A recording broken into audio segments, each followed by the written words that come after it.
it's Katie, and today I'm going to show you the easiest gluten-free or gluten-full pie crust that I've ever made, and it tastes amazing. Let's get into it.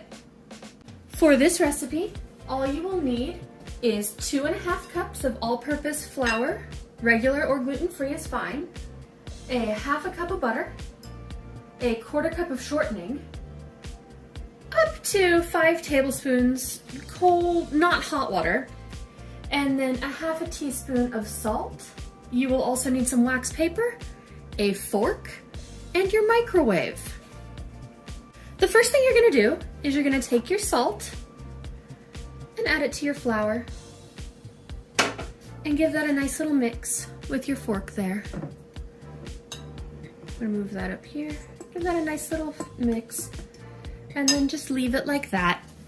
And then what we're gonna do is we are gonna be breaking some baking rules, because most pastry makers, bakers, pastry artists insist that you have to use ice cold butter and cut it into your recipe, and that pie crust is oh so finicky, when that's just not true.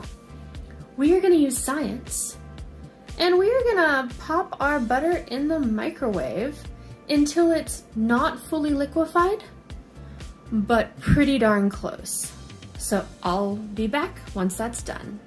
All right, I'm back from the microwave. I put my butter in for about 30 seconds. You can see it's got its jiggly form right now. Yes, it's surrounded by liquid of itself, but it still has its same solid structure. That's important for the science of it. You want it to at least have a little bit of its own structure. That way you know that the molecules haven't denatured in the entire thing. And then the shortening, I also went ahead and stuck it in the microwave. It took about twice as long to melt because it's vegetable versus animal. So it went in for about a minute. And the shortening you don't really have to worry about because it's not an animal fat, right? So we're gonna go ahead and incorporate those now. We're just gonna floop that in there and just get as much as you can. I know baking is a science, but sometimes in science we have art. And then we're gonna add all of our fats, and we're gonna take this fork and we're gonna mash it up like potatoes. We have one other ingredient, don't we? We have that 5 tablespoons of water, and we're gonna use it. But first, we're gonna make sure we get this as mashed in as we can. Try to incorporate as much as you can. You do want a nice crumbly crust, and you will see that you're able to get that by just mashing it with the fork. Already like this, you'll see you can take it and you're already starting to get some of that structure right there. Not quite where I want it. So I'm gonna add just a little bit of the water. Just a tiny, tiny bit.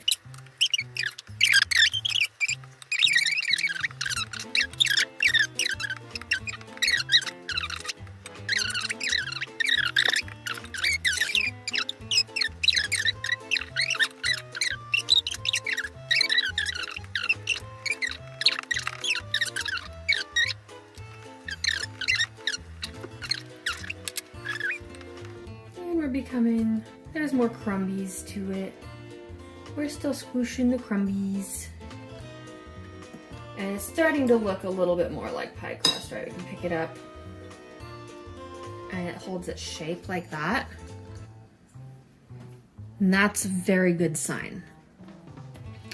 So we are going to use our wax paper, line our countertop, and put the crust on the wax paper. All right, now it's time to knead our dough. This will take longer for me because I'm using gluten-free flour. If you're using regular flour, it'll be a lot quicker. So I'm just gonna fast forward through this part for you. It'll just be very quick to watch.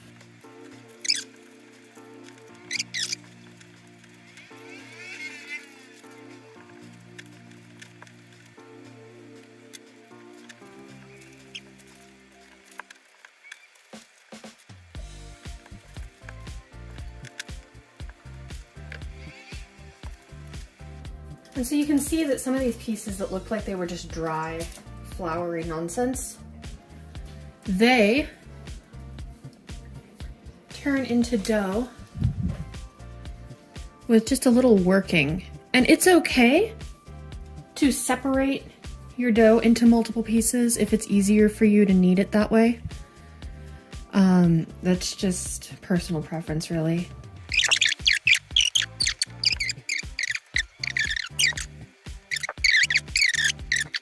And see, we started from this, and now we have this. What we're gonna do with these chunks, once they're kneaded, is we're going to split them into two halves, really. If you want, you can do this part after. But we are going to put them into two portions because it's a top crust and a bottom crust. You're gonna form it into a disc.